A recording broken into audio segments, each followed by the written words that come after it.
কথায় আছে ভাগ্যের লিখন না যায় খণ্ডন। জন্ম মৃত্যু বিয়ে সবই আল্লাহ তাআলার হাতে। আসসালামু আলাইকুম।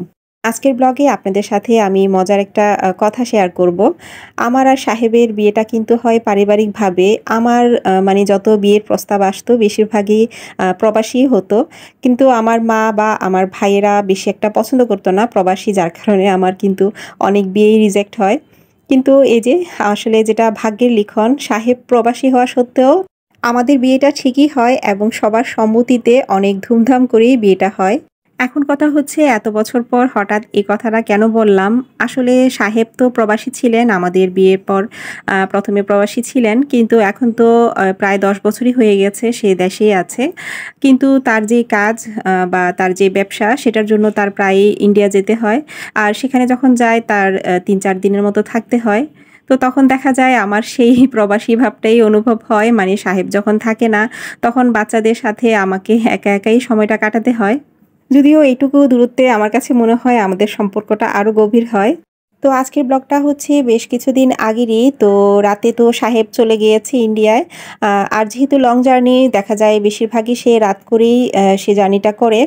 তো আমি সকালে ছেলেমেয়েদের স্কুলে দিয়ে তারপর এর মধ্যে বাসায়ও চলে আসলাম।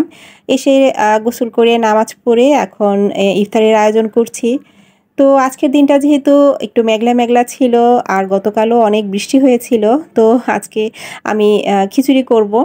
আর মজার কথা যেটা, আমি আজকে সাহেবের অপছন্দের যে খিচুড়ি সেটা করব। মানে সাহেব যেহেতু বাসায় নেই, দেখেন অবস্থা। মানে সাহেব নেই বাসায়, তাকে যে মিস করব সেটা না, বরং সে নাই। সেজন্য তার অপছন্দের যে খাবারটা আর যেটা আমার কিনা অনেক পছন্দের, সেটাই আজকে রান্না করব। তো দেখা যায় অনেক সময় আমার পাতলা খিচুড়িটা অনেক পছন্দ, সেটা রান্না করতেও ইচ্ছে করে, কিন্তু সাহেবের জন্য আমি এক প্রকার সেটা রান্না করে খেতে পারি না। সাহেব ভুনা খিচুড়িটা বেশিরভাগ পছন্দ করে, কিন্তু আজকের যে সুন্দর একটা আবহাওয়া ছিল এর সাথে কিন্তু পাতলা খিচুড়ি যায়। তো আজকে ভাবলাম সেটাই করি। তো আমি এই যে এখানে ভাতের চাল দিয়েছি, তারপর পলার চাল দিয়েছি, মুগ ডাল দিয়েছি, মসুরির ডাল দিয়েছি। আর সব ধরনের একটু, একটু করে যে সবজি সেটা মিশিয়ে আমি এই তো নেড়েচেড়ে এখন খিচুড়িটা করে ফেলেছি। আমি কিন্তু প্রায়ই অবশ্য এই খিচুড়িটা করে থাকি। তখন দেখা যায় সাহেবের খুব বেশি একটা খুশি লাগে না। সে অত একটা পছন্দ করে না বলে। কিন্তু অনেক সময় দেখা যায় আমি একটু বিপদে পড়েও এই খিচুড়িটা রান্না করে থাকি। কিন্তু আজকে আমি মনের আনন্দেই করছি, কারণ আজকের এত সুন্দর একটা আবহাওয়া, সেই সাথে একটা পাতলা খিচুড়ি, সাথে একটা ডিম ভাজি।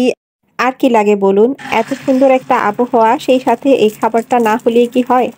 কিন্তু দুঃখের কথা, আমার সাহেবের শাগরেদ মানে আমার ছেলে, সে কিন্তু পাতলা খিচুড়ির নাম শুনলেই হয় সে একেবারেই পছন্দ করে না। মানে বাবার অনুপস্থিতিতে সে আমাদেরকে তো কিছুটা শোনাতে হবে যে তার পছন্দ অপছন্দের কথা। তো আমি কিন্তু সাহেবের আরো একটা অপছন্দের খাবার রান্না করছি, এই যে বেগুন ভাজা। আমার এত পছন্দ বেগুন ভাজা, কিন্তু সাহেব একেবারেই খেতে চায় না, তার নাকি খুব অ্যালার্জির সমস্যা হয়। বাচ্চাদের কথা না হয় বাদই দিলাম, আছি তো আমরা দুজন। এই দুজন যদি খাওয়া-দাওয়া নিয়ে এত বাছাবাছি করি, তাহলে কি ভালো লাগে বলুন? তো আজকে যেহেতু সাহেব নাই, আজকে আমারই দিন। আমি আমার পছন্দ অনুযায়ী সবকিছু করবই। তো আমি এখানে বেগুন ভাজা করছি, আর দেখতেই পাচ্ছেন বেগুন ভাজার উপরে আমি একটু বেসন আর হলুদ, লবণ দিয়ে মাখিয়ে তারপরেই ভেজেছি। কিন্তু সাহেবের শাগরেদ, এই যে দেখেন খিচুড়ির সাথে মুরগির মাংস দিয়েছি, তারপরে সে খেতে বসেছে। না হয় কিন্তু অনেক বায়না করছিল যে সে আজকে এটা খাবেই না। তো আমরা মা মেয়ে, আমাদের কোনো সমস্যাই নেই। আমরা মজা করেই খাচ্ছি। আমাদের খিচুড়ি হলেই হলো, সেটা পাতলা হোক আর ভুনা হোক। বিশেষ করে আমার তো পাতলা খিচুড়িটাই বেশি পছন্দ। তো আজকের মতো ভিডিও এখানেই শেষ করছি। ভিডিওর কোন অংশে কেমন লেগেছে অবশ্যই কিন্তু কমেন্ট করে জানাবেন। তো দেখা হবে ইনশাআল্লাহ আগামী ব্লগে। সে পর্যন্ত আল্লাহ হাফেজ।